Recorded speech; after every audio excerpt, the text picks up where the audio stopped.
All right, we are at time. So as usual, we're going to go forward with the reading, and I will give some comments at the end of each reading, and I encourage also any of you to share your comments if you have things to say about your peers' readings. So let's.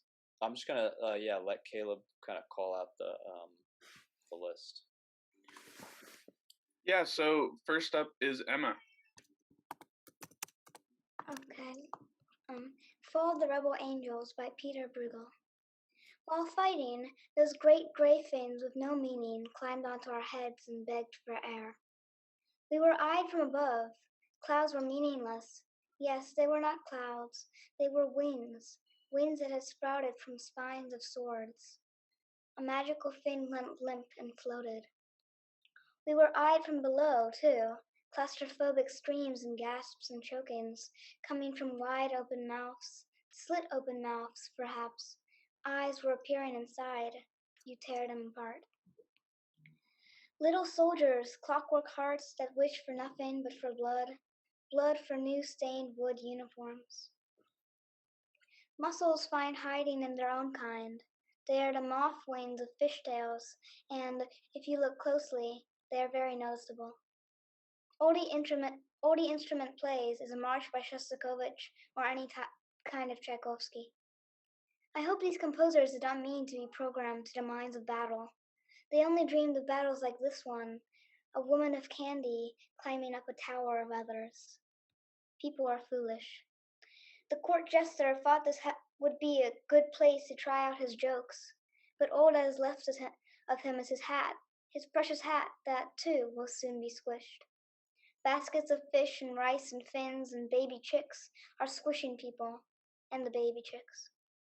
The clouds released penguins or puffins, nobody's sure. The sun has burned them too quickly. Some people can hover in the air, blue sky, too bright and beautiful to fight. People that die look up. They see their last visions of a sunny day, and even that is clouded by fog and red, and people blocking other people. And when you're lying on your back while people are stepping on your chest and ignoring you, it is hard to see anything but twisted feet, jumping fairies in dresses, aprons. You think you saw an apron, but it could have just been your warped point of view, showing you the sky that lifts itself higher.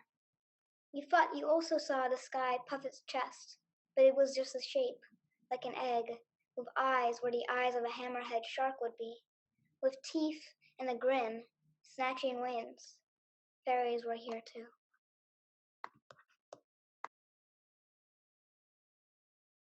So I'm actually first. I'm going to do something unusual and invite everyone else to say something about the poem before I do. Is there anything anyone noticed about that poem and its relationship to the painting? What did the poem do for your experience of the painting? How did it create a kind of conversation? Claps. Yeah. Okay. So first of all, really just an outstanding poem. So weird, and the thing I would say about it, first of all, is the thing you really I think translate well in your poem is the kind of sense of chaos that the painting gives. So your poem moves so fast from image to image. There's all kinds of really incongruous, eclectic, bizarre, surrealistic imagery, and the pace is just electrically fast. It's so fast that when I'm hearing the poem being read, I'm very disoriented. Similarly, I feel kind of disoriented when I look at the painting. So I think you did a really great job of translating that sense of chaos and disorientation from the painting into the poem. But the other thing that's really great about this poem is it actually doesn't need the painting. So that's what's wonderful about Ekphrasis, is that you are creating an artwork in response to another artwork, but you're also creating something that's totally new and capable of standing on its own. And so what you really have done is created a completely original poem. you don't even need to use the title of the painting as your poem if you don't want to. You could totally change the title and you will have invented a completely new scene. Emma, one thing you did so well is you really see things in that painting that I didn't see. Not just actual figures or objects, but sensations and emotions. And you surely said things in your poem that have never been said in the English language before, ever, ever. So probably no one in the history of English has ever said the phrase "a woman of candy." Probably not. You also have, I think, my favorite line. It was really hard. I was just frantically writing down images and words and phrases, but I really love the "you think you saw an apron." There's that the apron is introduced, and you do this thing constantly throughout the poem where you'll announce an image and then undermine the image or question the image or speculate about the existence of the image. So the apron, you think you saw an apron, but it could have been your own warped perception. There are also those subtle slant rhymes throughout the poem. I think it's a poem, like apron and perception, things like that. Point of view. I think you said point of view actually, but still. The sky puffing its chest has likely never been said. Clockwork hearts. There's a really great moment where you say a magical thing, because there are lots of things in that painting. I don't really know what they are either. So you do a great job really of transforming things into other things as well, which is of course what's happening in the painting. Things are becoming other things. They're clashing into other things. It's hard to tell what's really going on. I think maybe the last line of the poem should be a line that comes earlier in the poem, which is, I think people are foolish. So maybe that should be the very, very last line of the poem. What is the last line of the poem currently?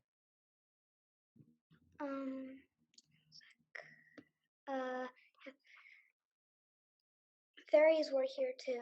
Yeah, fairies were here too is pretty great as well as a final line. But maybe just try moving people are foolish to the end and see what happens. Yeah, anyway, it was great stuff. Thanks for sharing. Yeah, it was really wonderful. I loved it. Thanks. Outstanding lines of poetry there. Thanks, Emma. Next up for today is Nova. Okay, so just going to share screen. The multiverse. A person thought, and woman with wings and weapons were born. A child imagined, and a fairy mermaid was brought into existence. An artist drew, and sharks without fins and frogs without eyes spiraled into being. A supernatural being tore open the fabric of the multiverse, and all the infinite timelines were sucked into one. And my second one, The Rebelled. The rebel angels broke free of their chains, and the protector of humans and all life set the creatures of strange existence upon the once looked up to but now rebelled, and thus as quickly as it escaped its bounds, the rebellion was quenched. Wow, those are incredible. I love those. Will you show them to us again? Sure. I just want to. While I talk about them, I want to see Which them. one? Let's go to the first one. I could say things about both of them, but I think the first one is the one I'll talk about. So, all right, the part of the reason why I love this poem so much is because it does a thing that poetry has always done since really the beginning of lyric poetry as we know it, and that is one of the things that poems often do is they inscribe the poetic moment. They inscribe within themselves the moment of poetic creation. In other words, all poems, to some extent, are poems about making poems. In a broader sense, all poems are poems about creation. They're poems about bringing things into the world that were not already there. There is a Greek phrase, ars poetica, that's used to describe this moment.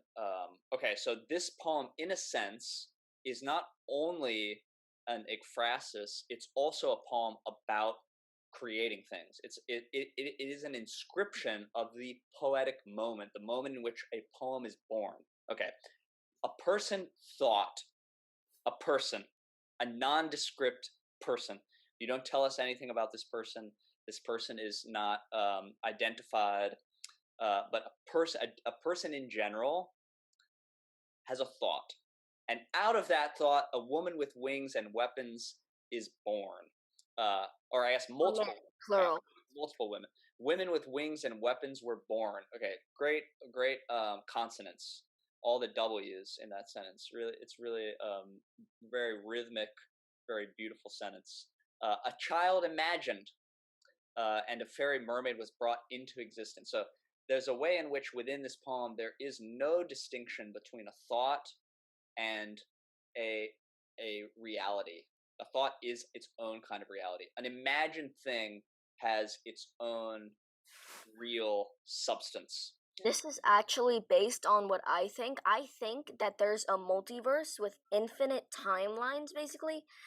And each thought somebody has that opens a new multiverse, or maybe just lets them know that there is a multiverse there, and infinite timelines come off of that branch. Great. Branch is a branch coming off of another branch with infinite other branches, and so on, no beginning. Great, yes. That's very interesting. It's also so in one way your poem is a literal description of the multiverse as you understand it. In another way, it's a certain kind of metaphor for art making. When you make art, you are in a very literal sense creating a concurrent reality, a reality which exists parallel to the reality that we experience in our daily existence. That's wonderful. Thanks, Nova, for sharing. Really great stuff. I love this poem. I really love it. You're welcome. Okay, so now Olivia will send her poem into the chat, and Connor, you can read it, or I can read it if you want. You want to read it, Caleb? Sure.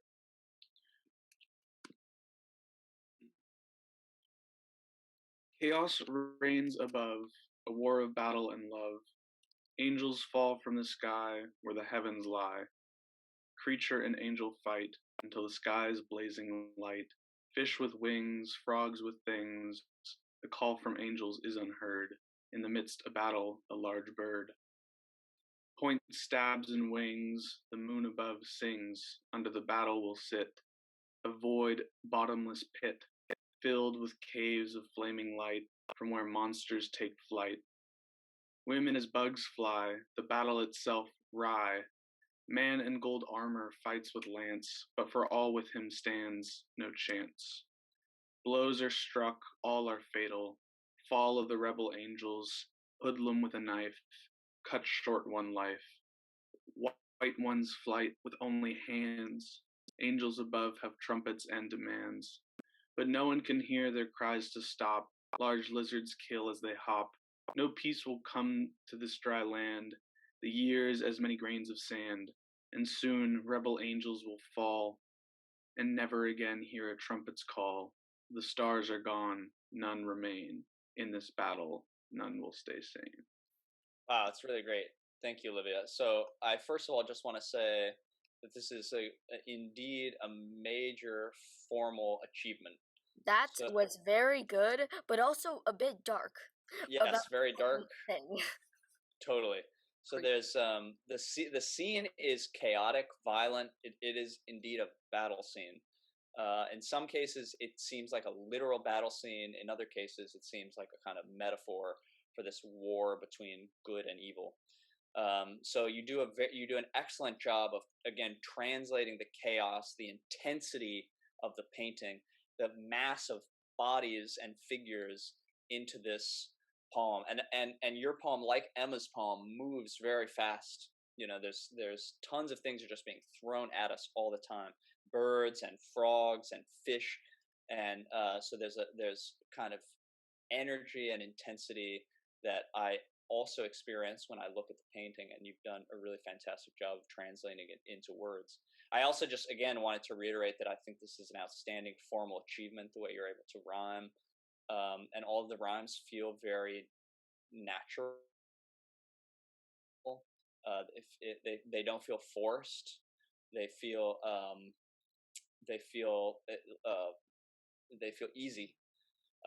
And my favorite rhyme I just wanted to point out was fish with wings, frogs with things.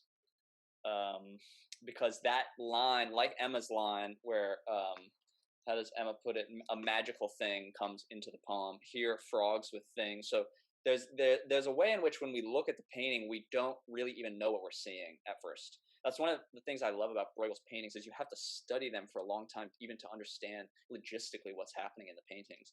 It's just kind of like a cluster of intense motion, and I feel that in your poem as well. And you really kind of almost describe that sensation when you say frogs with things. Like, we don't even, things are happening so fast. I can't even, as the poet, I can't even really tell you exactly what they are. You know, I have to use this abstraction, this vague word thing. It's really great. Thanks for sharing it. Thanks, Olivia. And then Audrey has also put hers in the chat. So Connor, if you want to read that one. Yeah, I'll read this one. The box opened. The box must have opened. What else could produce such things? There we go again with the word things. Yes, there's no better word for them. Some man and some animal, some half and half, and some neither at all. They cannot be ordered, cannot be named. Angels stabbing and hacking as man, that fiendish beast serenely plays on. Who fights who? They eat each other, and yet they are each other. Now my head spins, for we may not even be sure of the supposed moon in the background. The painting turns day to night and night to day. Wow, that's wonderful, Audrey. So, Audrey, you have done something very different from any of the poems that we've seen so far. When Emma wrote her poem, she used the first person. So she inserted herself as the poet into the painting.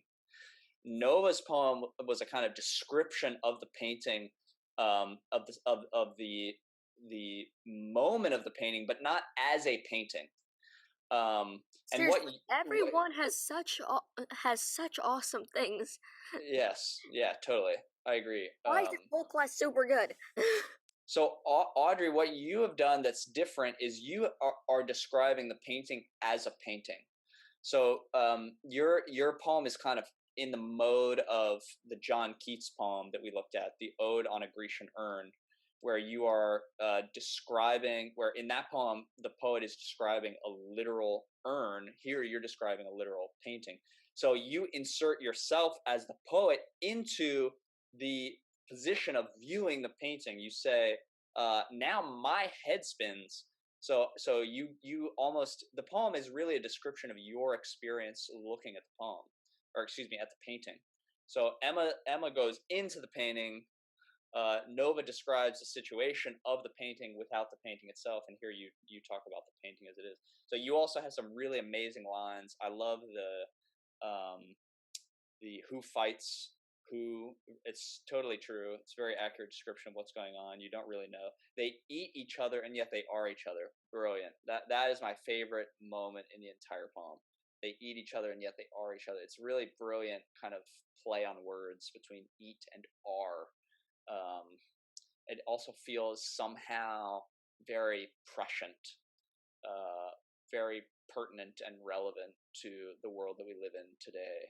They eat each other, and yet they are each other. And then I also really love this moment, for we may not even be sure of the supposed moon in the background. That actually might be my favorite moment in the poem, because it really describes the situation of the painting. Like, so much is going on, we can't even really understand it. We can't understand it to such an extent that we don't even know if that's the moon. And it's true, we don't really know if that's the moon. I didn't think it was the moon. I mean, I guess, Yeah, maybe it's the, I don't know. Anyway, maybe it's the heavens opening, or maybe it's the sun. I don't know. Anyway, that's wonderful. Yeah, wonderful, I think Audrey. Thank you. that my favorite part is this painting turns day to night and night to day. Yeah, That's the most poetic part in the poem. that's great too. Yeah, that's also a kind of commentary, Audrey, on art in general. Is that's the power that a painting has. It has the power to turn day into night and night into day. So it's kind of wonderful commentary there going on. That's great. And now there's a universe with living paintings running around with wands that are switching the moon to the sun and the sun is the moon. Yes, exactly. That's great. Why? Was that the last one, Caleb? No. So Ellie actually put hers in. We have to scroll for it, but it's in that. And okay, let's go up and see it. Oh, I see Ellie. Okay. Do you want to take that one? Sure. Okay. Angels fall shooting arrows, making the world feel narrow. Beasts and creatures fighting together, hoping that their world will be better. Battling for hours, dozens of angels and creatures are dead. Now everyone is too angry to be fed. The white angel looks around, thousands of beasts are dead. But angels were also gone as her tears started shed. Wow, this is great. This is a kind of so again, this poem is a very different kind of ekphrasis. What this poem does is it transforms the painting into a completely different kind of emotional outcome. So the poems that we've read so far are poems that really, they either try to describe the painting or they try to enact the painting. So they see something in the painting and then try to translate it into words. They see chaos, they see energy, they see maximalism, and then try to translate it to words. So what you do is transform the poem into some kind of emotional scene, where we really get access to the emotions of the angels. The angels crying at the end of the poem is a very powerful image.